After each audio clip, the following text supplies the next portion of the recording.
La ilaha illallah, artinya terjemahan tiada Tuhan yang disembah dengan sebenar. Itu panggil tafsir makna Tuhan. Apa Tuhan yang disembah dengan sebenar?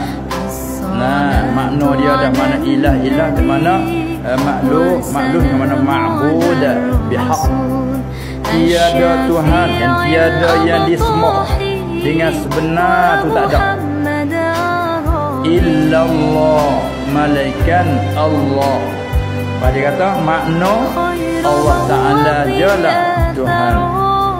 Itu makna kesimpulan. Ambil makna maksud.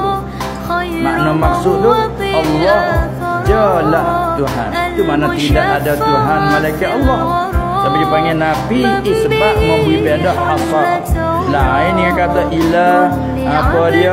Allahu ilahu wahid. Allah itu semahaya satu.